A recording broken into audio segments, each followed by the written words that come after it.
Nëse një foshnjë po qan me të madhe për qumësht, të them të drejtën, tashmë është tepër vonë. Mirë se vini në këtë hulumtim të thelluar. Unë jam vërtet emocionuar që sot do të flasim për diçka kaq themelore. Faleminderit.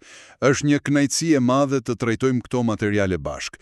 Unë jam i bindur që kjo temë do t'i ndihmojë shumë njerëz. Patjetër, sepse qëllimi ynë sot është të deshifrojmë atë që mund ta quajmë gjuha e fshehtë e foshnjave, specifikisht nga lindja deri në 6 muaj. Dhe fokusi është te kuptimi i shenjave të urisë. Eksaktësisht. Për të kaluar nga një ushqyerje mekanike, që sjell vetëm stres, në një proces ku foshnja ndihet vërtet e kuptuar para se të qaj. Dhe për ta bërë pak më vizuale këtë, imagjinoni një skenar. Jeni ulur në një restorant, jeni absolutisht të uritur, stomaku po ju gërryen nga brenda, por për një arsye të pashpjegueshme, kordat tuaja zanore nuk funksionojnë, nuk mund të flisni. Oa, një situatë tmerrsisht e frikshme. Fiks. Dhe kamarieri kalon vazhdimisht aty rrotull, pastron tryezat e tjera. Ju hedh në një vështrim kalimtar, por vjen të marrë porosin vetëm atëherë kur ju nuk duroni dot më, kur humbisni kontrollin, përplasni duart mbi tavolinë dhe filloni të bërtisni. Dhe në atë moment ushqimi nuk ka më shije. Tamam, edhe kur vjen pjata, jeni të mbushur me inat, me stres, dhe i gjithë sistemi i tretjes është i tensionuar. Është një imazh që të shkakton, si të them, një lloj ankthit menjëhershëm fizik, sepse në atë pikë të atij skenarit në restorant, njeriu nuk po kërkon thjesht kalori. Po kërkon vëmendje. Po, ai po përjeton një panik mbijetese, një ndjesi të thellë që po ignorohet. Dhe kjo është një paralel e shkëlqyer për atë që përjeton një foshnjë kur shenjat e hershme kalojnë pa u vënë re. Dhe kjo na ndodh shpesh sepse presin që foshnjat të na japin një sinjal të zhurmshëm. Bota jon ka kaq shumë zhurmë sa që ndoshta kemi humbur aftësinë për të dëgjuar qetësinë. Kjo është shumë e vërtetë. Si shoqëri, kemi pasur një keqkuptim total rreth funksionit të qarit. Jemi rritur duke menduar që e qara do të thotë foshnja, po thotë, "Hey, jam i uritur." Kur në fakt nuk është ashtu. Absolutisht jo. E qara nuk është shenja e parë e urisë. Ajo është shenja e fundit e mundshme. Është alarmi i kuq. Prit pak, do me thënë nëse ne dëgjojmë të qarat e foshnjës duke kërkuar ushqim, praktikisht kemi humbur paralajmërimet. Eksaktësisht. Kur arrihet te e qara, sistemi nervor i foshnjës ka kaluar tashmë në gjendjen lufto ose mbath. Kortizoli dhe adrenalina janë në maksimum. Ushqyerja kthehet në një betejë. Kjo është e frikshme. Po s'kemi qenë plotësisht të verbër ndaj atyre bisedave të vogla paraprake, po cilat janë atëherë këto alarme të heshtura që duhet i dallojmë para sirenës së vërtet? Siko, materialet nga neuroshkencëtarët dhe pediatrit flasin për atë që ata i quajnë dritarja e artë. Përpara dëshpërimit, foshnja dërgon sinjale fizike shumë të qarta. Si për shembull? Në këtë fazë, ajo është e qetë. Sistemi që kontrollon pushimin dhe tretjen është aktiv. Fillon me lëvizje shumë të vogla të buzëve, një lloj lëpirjeje. Okej. Pastaj, vjen ai refleksi i kërkimit. Koka kthehet instinktivisht majtas dhe djaftas. Pastaj duart ose grushtet shkojnë drejt gojës dhe në fund, hapja e gojës apo diçka i afrohet faqes. Më kujton atë ndjesin kur kalon pranë një furre buke dhe nuhat aromën e bukës ngrohtë. Instinktivisht fillon lëpir buzët, e di. Fiks ashtu. Goja përgatitet për ushqim pa e menduar fare. Foshnja po bën të njëjtën gjë, por duhet të luaj pak rolin e skeptikës këtu. Pse është kaq kritike ta kapem këtë moment? Po si mendoni ju?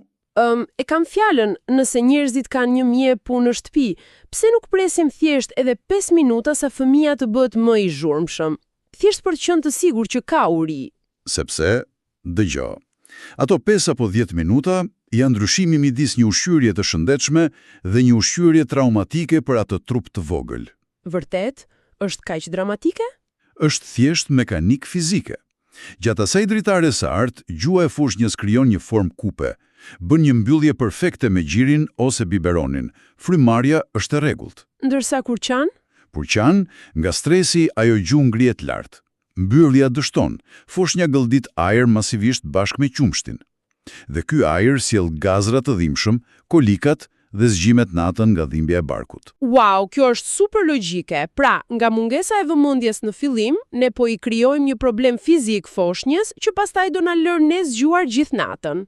është një efekt domino i pastër. E pabesueshme. Por kjo na çon te një tjetër zonë debati. Ne jetojmë në një shoqëri të fiksuar pas orareve. Kemi aplikacione për çdo gjë sot. Po, teknologjia ka ndikuar shumë. Dhe ka udhëzime klasike që thonë se foshnja duhet të ushqehet fiks çdo 3 orë. Por nga ana tjetër, materialet tona thonë të ndjekim lëpirjen e buzëve. A nuk I bie ta hedhim orën nga dritarja në këtë rast? Në fakt, e vërteta biologjike e sfidon totalisht rregullin strikt të orës. Sigurisht, mesatarisht kërkojnë çdo 2-3 orë. Stomaku I tyre në fillim është sa një qershi. Shumë I vogël. Shumë I vogël. Por rregulli I artë në të gjitha kërkimet moderne është ndiqni foshnjën, jo orën. Orari strikt ignoron variablat natyror. Do me thënë, si për shembull hovet e rritjes. Eksaktësisht, mund të ketë ditë kur kërkon kalori çdo orë, nëse nuk I jep sepse nuk erdhi ora. Ti po ignoron sinjalet direkte që po jep ai organizëm. Ka një presion kaq të madh për të qenë prindi perfekt sot. Prindrit ndjen sikur dështojnë nëse jeta nuk I ngjan një kalendari. Është e vërtet, ka shumë presion social. Duket sikur kaosi do marrë dhënë nëse thjesht ndjekim foshnjën, por jaj që duke I besuar biologjisë, ne në fakt shmangim kaosin e vërtet të një fëmie të stresuar. Ashtu është e ke kapur thelbin. Tani, përveç orës, ka dhe ca, si t'i quaj mina të fshehura gjatë vetë aktit të ushqyrjes, ku mund të gabojmë tjetër? Edhe nëse jemi në kohën e duhur. Një nga minat më të rrezikshme sot është shpërqendrimi I vëmendjes njofse. E ke fjalën për telefonat apo jo? Fiks. Përdorimi I pajisjeve elektronike, televizorin e sfond, mesazhet ose rrjetet sociale, ndërsa po ushqen foshnjën. Materialet janë shumë të qarta këtu. Vëmendja është po aq ushqim sa qumshti. Shiku, le të jemi pak realist këtu. Nuk duam të gjykojmë askënd. Kur asht ora 3 e mëngjesit dhe je I raskapitur, syt mbyllen vet. Është sfiduese, padyshim. Ai ekrani I ndezur nganjëherë është e vetmja gjë që të mban zgjuar për të mos e lëshuar fëmijën nga duart. Si mund të jetë kaq e dëmshme kjo dritë blu e ekranit? Është njerëzore të ndodh. Lodhja nuk mohohet. Por nga ana biologjike, foshnjat në 6 muajt e parë nuk e rregullojnë dot sistemin nervor vet. Ato bëjnë diçka që quhet bashkërregullim. Do me thënë përdorin trupin ton? Po, ato huazojnë rrahjet tuaja të zemrës, ritmin e frymëmarrjes për të stabilizuar veten. Nëse ti je në telefon, lexo një lajm, ritmi yt ndryshon. Nuk je më I pranishëm aty. Dhe foshnja e kupton këtë shkëputje. E ndjen totalisht atë shkëputje mikroemocionale. Më kujton atë ndjesin kur je duke pirë kafe me një mik, po I hap zemrën dhe ai papritur nxjerr telefonin të kthejë një email. Fiks. Ndjesia e të qenit I pavlerë është e menjëhershme. Zëlit bie. Imagjino tani ti je një bebe e vogël dhe I gjithë universi yt varet nga ky njeri që sapo të ktheu shpinën emocionalisht. Pikërisht kjo është. Pa kontaktin me syr, ushqyerja bëhet një transferim mekanik lëngjësh. Foshnja mbushet fizikisht, por mbetet e uritur emocionalisht. Cila është zgjidhja atëherë? Këshillat tregojnë se ambienti duhet jetë qetësues. Foshnja afër trupit, lëkurë me lëkurë, kontakt me sy, fjalë me zë të butë.